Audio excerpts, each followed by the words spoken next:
You're listening to the Uplevel Your Online Business Show, where wealth is empowering, purpose is crucial, and high vibes are non-negotiable. And now, here's your host, certified business coach and practical woo strategist, Sara J Loureiro.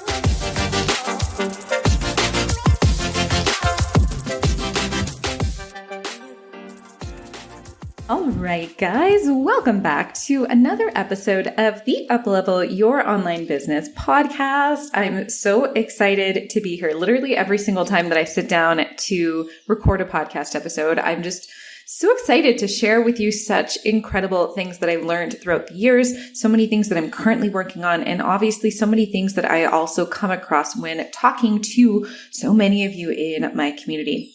And one of the biggest things that often stops people from even starting their online business is dealing with criticism and being afraid of the criticism, being afraid of the backlash. And I remember this exact feeling when I first started, and it doesn't necessarily go away. And I wanted to take up this episode to really talk to you about why that criticism is there and how you can shift your perspective entirely around it. Now, I often say new level, new devil, and I think it's so fitting here for dealing with criticism as well. And when I first started in online business, which was back in 2014, 2015, I was really terrified of negative comments. I was really terrified of even putting myself out there because I didn't want people to have anything negative to say about me. I wanted everyone to like me, right? I think we all do. We all crave that type of human connection. And the more people that like us, the more we feel like we truly belong and that we're truly connected in the world. And oftentimes we can receive like 10 compliments, but if we receive one negative piece of criticism, we focus on that piece of criticism, and it's because of our innate human nature to belong. So the first thing about criticism and really understanding it is understanding why it is that we hate it so much, why we cannot stand to be criticized, why we cannot stand to be disliked. And then the second thing to understand here as well is that we are living in a world with so many beautiful, diverse opinions, beautiful, diverse cultures. There's just so much human diversity, which I think is absolutely incredible, to the point where, of course, not everyone's going to agree on everything because everyone has their specific way of being, right? We have different religions. We have different practices of spirituality. We have different traditions. We have different family makeups, and that's all okay. And the more that we can understand and truly accept each other, the more peace we're ultimately going to have in this world, which, as we've seen, is definitely not the case in especially what's happening this year. So if we look at our innate desire to be liked and to belong, but then also look at how different everyone is in the world and how many different opinions have started to come about. I mean, if we think about even our mothers or our grandmothers or our fathers or our grandfathers, and at their age, like in their days in the world, there wasn't a lot of diversity. We didn't even accept human diversity, right? And so we've reached a stage, especially within social media, that everyone's out there having their own opinions.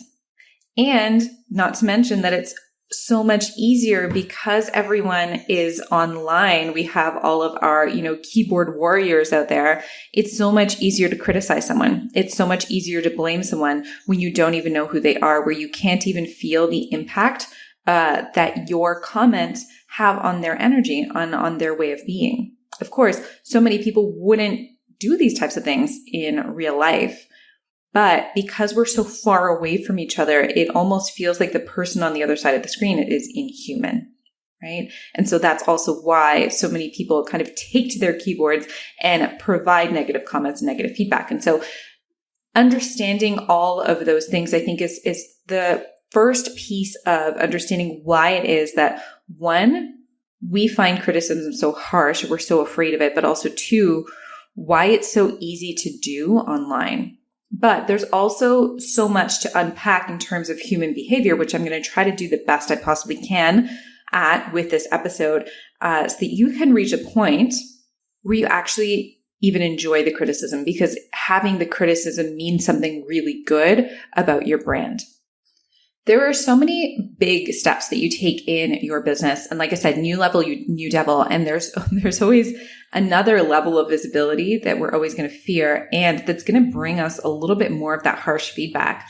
I remember specifically my first few levels of business, which was starting a website, starting a blog, and starting my Instagram account and posting about health and wellness, which is what I was doing at the time.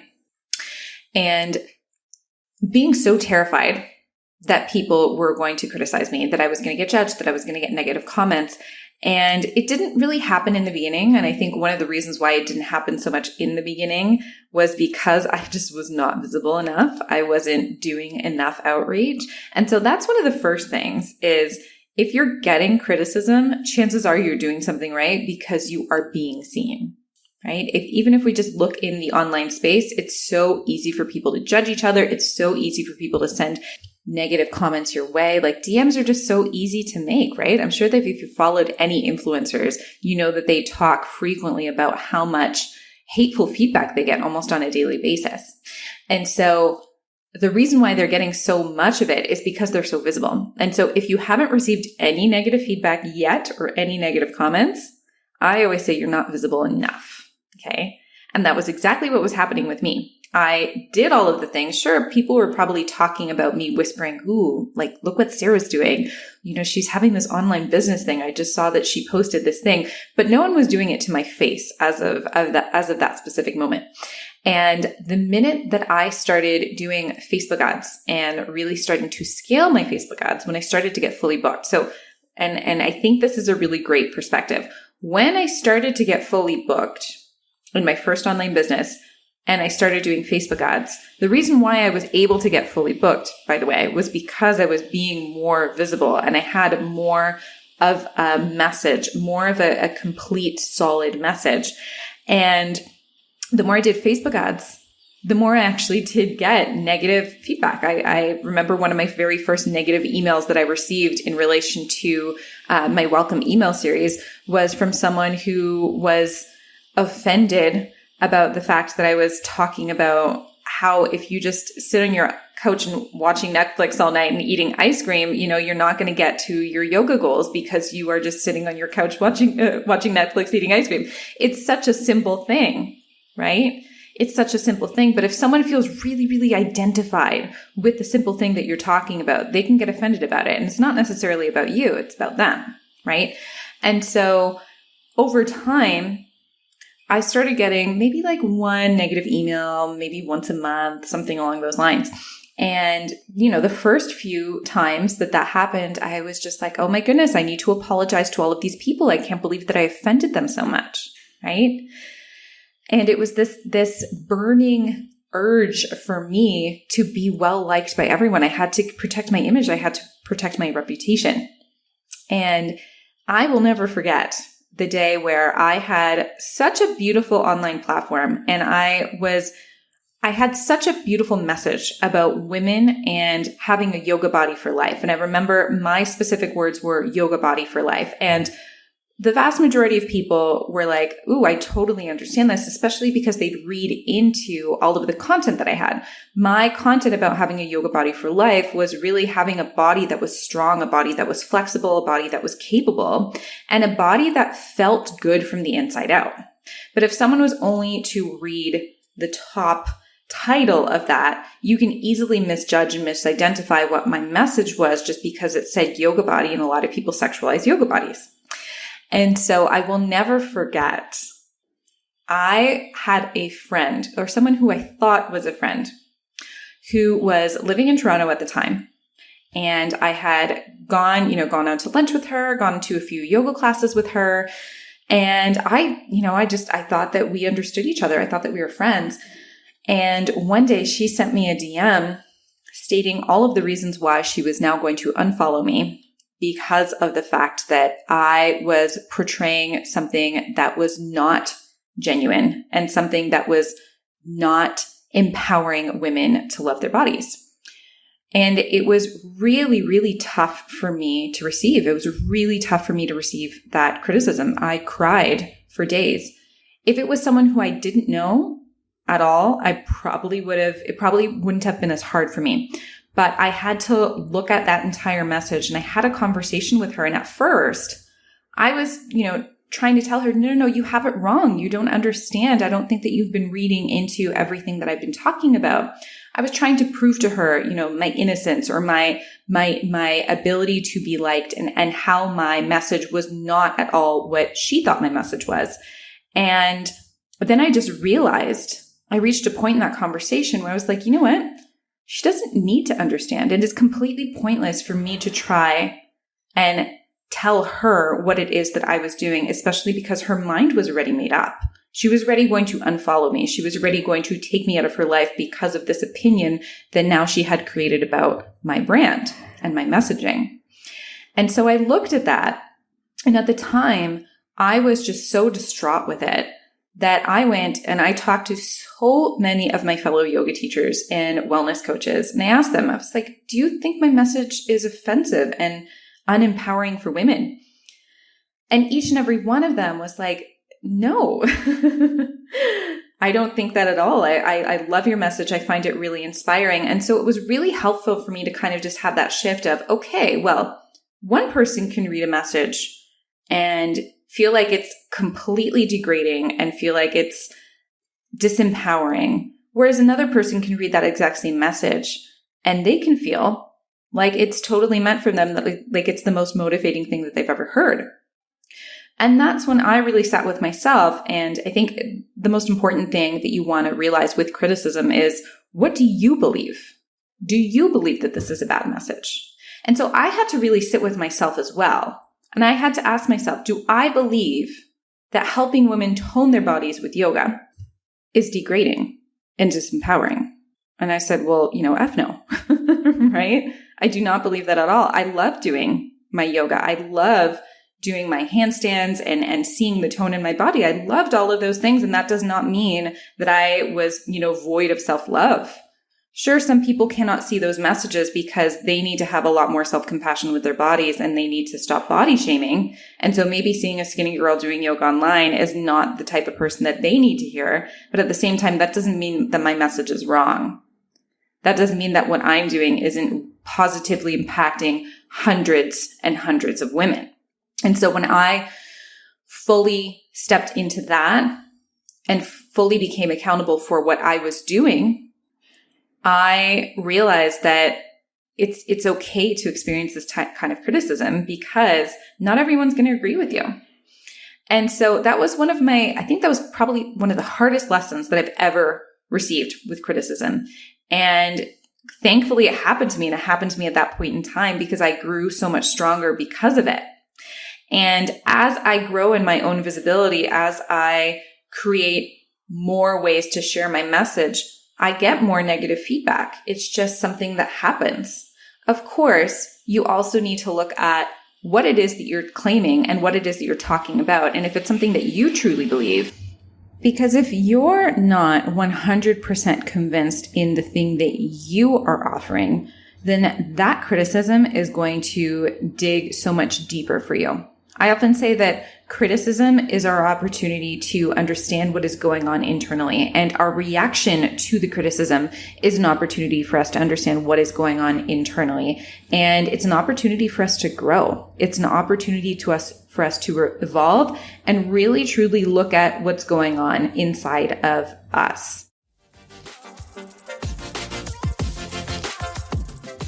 Today's episode is brought to you by the Rapid Expansion Method, which is the proven 90-day program to help you sign on consistent higher paying clients and hit that six-figure mark in your business with more leadership, alignment, and flow.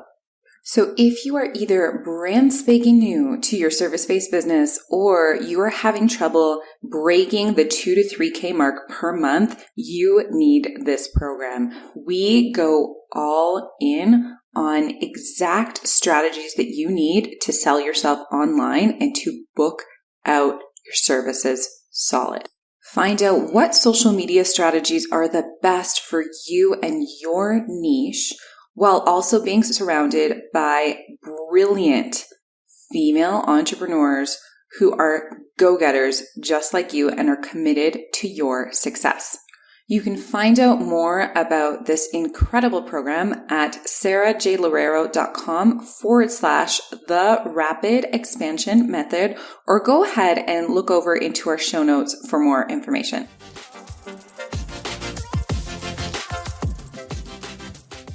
Going back to my story about the yoga body, developing a yoga body for life, I probably had my own internal battles with that because I was so afraid of offending other people and I wanted to be well liked that, of course, that criticism came really hard on me because I also know deep inside within myself that I don't want to be a body shamer, right? Like that's not what I want to do. That is not part of my message. So I had to really go inside of myself and really make sure that I was also speaking from a place of my own truth and recognizing my own truth.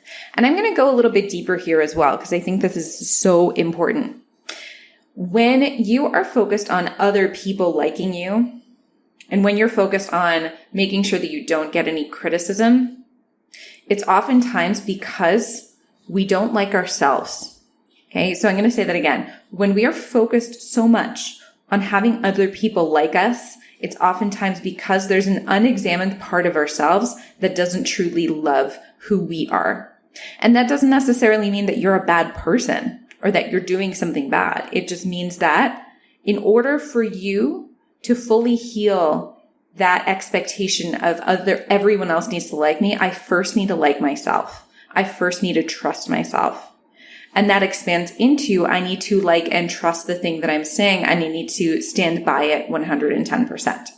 So basically, in order for us to heal externally, we need to first heal internally and understand what our triggers are. And one of the examples that I love the most here is if you are a short person, if you are super short, and if someone comes up to you and says, "Oh, you're so tall. I can't believe how tall you are," in a really negative way, you're really going to be like, what is this person's problem? I don't understand that. You might even chuckle a little bit because internally you're like, no, I'm short, right?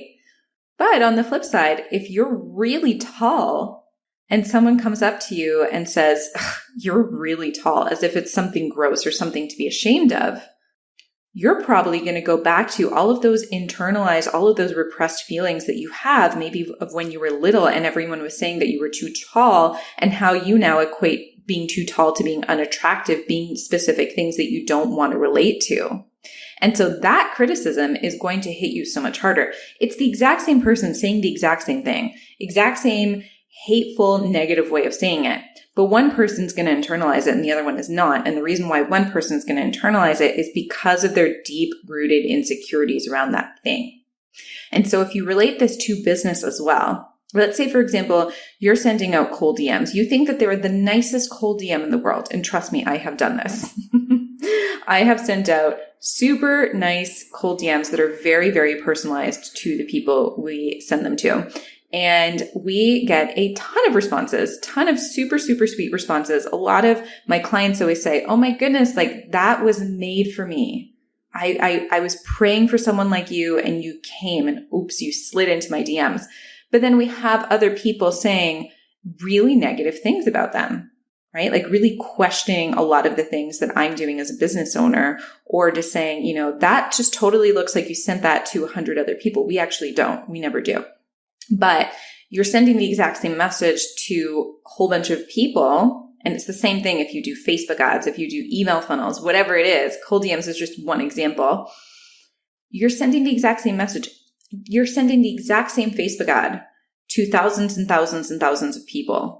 And the vast majority of those people aren't even going to care about the Facebook ad, right? And that's just the reality of marketing. You're going to get so many more people who don't care, and then a lot more no's, but then out of those no's, you're going to have your hell yeses as well. And so part of marketing is looking for your hell yeses, looking for the people who totally resonate with you. You don't know if someone totally resonates with you when you first put out your Facebook ad or when you first send out a DM to someone. It's just impossible for you to know what energy they're going to be charged with, how much of a bad day they've had, how much of a good day they've had when they received your message. So the actual response isn't necessarily about you. It's more about them. And we say this constantly in coaching, right? Whatever someone has to say about you is more about them. It reflects more on them and who they are as an individual than it reflects on you. So you can have someone say something totally mean to you, but it's not yours to receive. Like it's not your thing to internalize. That does not need to be your thing to internalize. It's theirs. They're the one who's saying negative things, right? They're the ones who feel the need to accept a request and then say something super negative and degrading to you to disempower you. What does that say about you? Well, nothing, because you just had this really nice intention of sending out this really nice message. They had the intention to purposely reply to this message with something really mean, right? And a lot of people even try to make excuses for their meanness to say, well, and this especially happens with women. Women are so much more likely to be attacked in terms of their ethics and morals than men. We're on this like golden standard of women cannot mess up. Women have to be a specific way or else we get shamed. We get shamed so much in the online space. And so if someone's trying to shame you or purposely coming in with that intent, is that to do with you or is that to do with them? Is it really about you or is it about the type of day that they're having? Is it about the insecurity that they have? Is it about something that's going on inside of them that's making them hurt someone else? I often hear the saying, hurt people all over the internet. And I couldn't agree more. If someone's hurt, that's usually when they're going to go out and create that negative comment. Successful people and people who are doing more than you are never going to be the people who are criticizing you, the people who are trying to disempower you. No. Those people are way too busy doing their own thing and they know just how hard it is to be in your position. It's much more likely that that person's going to be cheering you on or that maybe they don't even have the time of day to look at your message and that's totally fine. Maybe they're not even opening your emails and that's totally fine. But the person who has that negative comment and that negative criticism, that's on them. It's not on you. And if you do get triggered by it, that's also not a bad thing. It's not a bad thing for you to be triggered. It's just opening up something inside of you that you're perhaps repressing that it's time to look at, right? How much do I love myself? How much do I truthfully accept myself? And only when I fully love and accept myself can I then accept this criticism and say, okay, this is your opinion and you're totally, entitled to your opinion, but that doesn't necessarily mean that I have to agree with your opinion. And it also doesn't mean that I have to be complacent with your opinion. And it also doesn't mean that I have to continue to speak to someone who's going to berate me, right? And when you start to look at things this way, and when you start to look at, okay, maybe it's not actually what I said, maybe it's someone else's reaction, then this starts to become a numbers game. And this is when it actually starts to become so much more empowering for you. Because the more that you get visible, the more hate you're naturally going to get. It doesn't matter what industry you're in. I always remember thinking to myself when I was only teaching yoga, wow, you know what? If I was a business coach or if I was a coach, people wouldn't be saying this because there's automatically this other standard for coaches or for business coaches or for people who are in B2B. There's automatically this other standard that isn't always trying to make women more moral or more ethical or shaming them for those types of things. And then I came into business coaching and I realized that it was the exact same because it wasn't about what you're doing. It has nothing to do with you and it has everything to do with other people who are just expressing their own wounds. And so the reason that I call this podcast episode, How to Be Motivated by Your Toughest Critics, is because when you do the work, when you do the internal work to make sure that you love and accept yourself unconditionally and that you're 110% behind your message, and when you work on your own mindset and your own reprogramming, you can take a look at those messages and you can still be triggered by them, but then you also accept the fact that, wow, if I'm getting this many negative messages, I must be doing something right because I'm now sharing my story with more and more people, right? Even Mother Teresa, even people did not like Mother Teresa. Okay. So if people didn't like Mother Teresa. What makes you think everyone's going to like you? Right? I always think that to myself. It's just like, okay, well, even the nicest, most caring, most moral, most ethical people in this entire world, people didn't like them. People had something bad to say about them. And I'm sure that Mother Teresa had a whole bunch of people who did not like what she did. And the reason why she had so many people who didn't like what she did is because she reached millions of people. Right? When you're reaching millions, you're going to have thousands of people who have something negative to say about you. When you're only reaching 100 people, maybe you only have one person who has something negative to say about you. Maybe you don't have anyone who has something negative to say about you. But that is not an indication that you're doing really well. That's an indication that you haven't spread your message enough, that you haven't shared your thoughts enough, that you haven't really found the amazing strength in your own voice. And so the way that you become more motivated by your toughest critics is by understanding that the more critics that you get, the more visible you are and the more of an amazing impact and incredible change you can create for the world, that you can create for your clients, that you can create for everyone who crosses your path. And also recognize that when you do that deep internal work, you're going to feel so good about that criticism because you're going to be like, wow, this doesn't even matter to me anymore. Maybe a few years ago, this would have completely broken me, but now it doesn't matter. And if I were to get that exact same message from that exact same girl who I had hung out with back in Toronto, if that exact same situation were to happen now, I would have just been like, man, I feel so sorry for her. I thought I knew her really well. I didn't know that she was so judgmental. Wow, she really has a closed off mind. And I would have basically been more confused about her actions than I would have been confused about my own. And that's because I stand by my message. I stand by who I am. I've done that internal work. And so those types of messages are no longer as triggering. Of course, sometimes they still are triggering. And I think that it's really important that we normalize that process. We normalize the fact that we all just want to belong. We all just want to be liked, and there's nothing wrong with that. That's an innately human experience. But when you don't have to have days that you spend mulling over that criticism, that's when you know that you've been truly set free. That's when you know that you are embodying that leader. So if you have not felt that way yet, and if you have not gotten any criticism from your work yet, then I challenge you to get more visible. Touch more people, outreach to more people, do more Facebook ads, do more outreach, write more comments, ask more podcasts to be a guest on their podcast, get more criticism. Get more criticism, because the more criticism that you have, that automatically means, especially for the people who are listening to this, because I know that you are an amazing person. I know that you're an amazing human, and I know that you're out there to do good in this world, or else you wouldn't be listening to this stuff. So we already both know that you are a really good human and that you're up to really great things.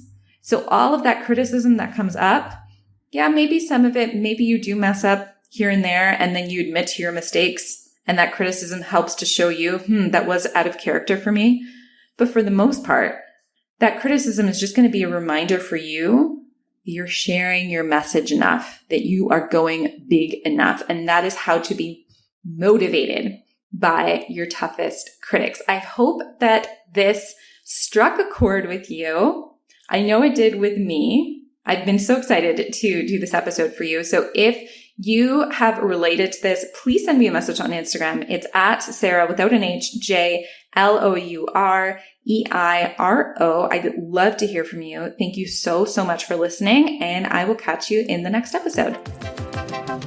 Thanks for listening to the Uplevel Your Online Business Show. If you enjoy our show and would like the show notes and free goodies about how to grow your online coaching business, head over to sarajloureiro.com for more information. We hope you'll tune in next time.